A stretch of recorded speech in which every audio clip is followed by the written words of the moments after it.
ನಾನು ಈ 3 ಇಂಗ್ರೀಡಿಯೆಂಟ್ಸ್ ಬಳಸ್ಕೊಂಡು ರುಚಿಕರವಾದ ಸಿಹಿ ತಿಂಡಿ ಮಾಡ್ತಾಯಿದ್ದೀನಿ. ಇದಕ್ಕೆ ಒಂದೆರಡು ಬೌಲಷ್ಟು ಕಡಲೆಕಾಯಿ ಬೀಜ, ಒಂದು 7-8 ಸ್ಪೂನಷ್ಟು ಬೆಲ್ಲದ ಪುಡಿ, ಮತ್ತೊಂದು ಸ್ವಲ್ಪ ಏಲಕ್ಕಿ ಪುಡಿನ ರೆಡಿ ಮಾಡಿ ಇಟ್ಕೊಂಡಿದ್ದೀನಿ.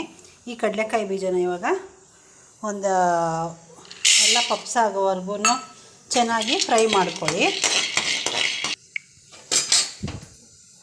ಇದನ್ನು ಚೆನ್ನಾಗಿ ಫ್ರೈ ಮಾಡಿಬಿಟ್ಟು ಅದು ಸಿಪ್ಪೆಗಳನ್ನೆಲ್ಲ ತೆಗಿಬೇಕು.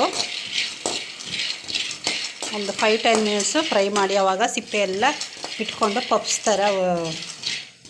ಪಪ್ಸ್ ಆಗುತ್ತೆ. ಎಲ್ಲ ಸ್ವಲ್ಪ ಚಟಪಟ ಅಂತ ಸ್ಟಾರ್ಟ್ ಆಗಿ ಸಿಪ್ಪೆಗಳೆಲ್ಲ ಬಿಟ್ಕೊಳ್ಳುತ್ತೆ. ನೋಡಿ, ಇಲ್ಲೇ ಸಿಪ್ಪೆ ಎಲ್ಲ ಬಿಡಿಸಿದೆ. ಇದನ್ನು ಇನ್ನೊಂದು ಸ್ವಲ್ಪ ಎಲ್ಲನೂ ಈ ಸಿಪ್ಪೆ ಎಲ್ಲನೂ ತೆಗೆದುಬಿಟ್ಟು ಒಂದು ಮಿಕ್ಸಿ ಜಾರ್ಗೆ ಇದು ಕಡಲೆಕಾಯಿ ಬೀಜ ಮತ್ತು ಬೆಲ್ಲ ಮತ್ತು ಏಲಕ್ಕಿ ಪುಡಿ ಇಷ್ಟನ್ನು ಹಾಕಿ ಮಿಕ್ಸಿ ಮಾಡ್ಕೊಳ್ಳೋಣ. ನೋಡಿ, ಮಿಕ್ಸಿ ಮಾಡಾಗಿದೆ. ಈಗ ಇದನ್ನು ಒಂದು ಬೌಲ್ಗೆ ಹಾಕ್ಕೊಳ್ಳೋಣ. ಈಗ ಇದನ್ನು ಒಂದು ಪ್ಲೇಟ್ಗೆ ಹಾಕ್ಕೊಂಡು ಇಟ್ಕೊಂಡಿದ್ದೀನಿ. ನೋಡಿ, ಇದನ್ನು ಈ ಥರ ಈಗ ಕಟ್ಕೊಬೋದು. ಬೆಲ್ಲ ಎಲ್ಲ ಏಲಕ್ಕಿ ಪುಡಿ ಎಲ್ಲ ಹಾಕಿರೋದ್ರಿಂದ ಈ ಥರ ಎಲ್ಲ ಕಟ್ಕೊಂಡು ಉಂಡೆ ಮಾಡಿಕೊಂಡು, ಈ ಮಕ್ಕಳುಗಳು ಏನಾರು ಸ್ನ್ಯಾಕ್ಸ್ ಏನಾರ ಕೇಳಿದ್ರೆ ಇದು ಹೆಲ್ತಿ ಫುಡ್ಡು, ನೋಡೋಕ್ಕೂ ಚೆನ್ನಾಗಿರುತ್ತೆ, ಟೇಸ್ಟಿಯಾಗಿರುತ್ತೆ ಮತ್ತು ಆರೋಗ್ಯಕರ.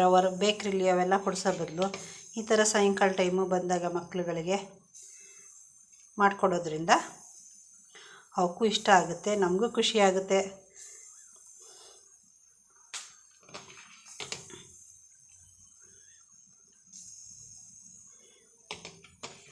ಇದು ನಮ್ಮ ತಂದೆಗೆ ತುಂಬ ಇಷ್ಟವಾದದ್ದು. ನಮ್ಮ ಮಕ್ಕಳುಗಳು ಎಲ್ಲ ಇಷ್ಟಪಡ್ತಾರೆ.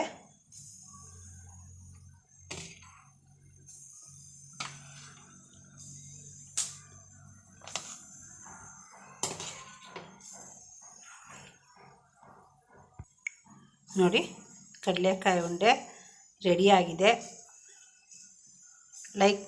ಟೇಸ್ಟ್ ಮಾಡಿ, ಲೈಕ್ ಮಾಡಿ, ಶೇರ್ ಮಾಡಿ, ಸಬ್ಸ್ಕ್ರೈಬ್ ಮಾಡಿ. Thank you for watching. ಮಕ್ಳಿಗೆ ಮಾಡಿಕೊಡಿ, ವಯಸ್ಸಾದವ್ರಿಗೆ ಮಕ್ಕಳಿಗೆಲ್ಲ ಇಷ್ಟ ಆಗುತ್ತೆ.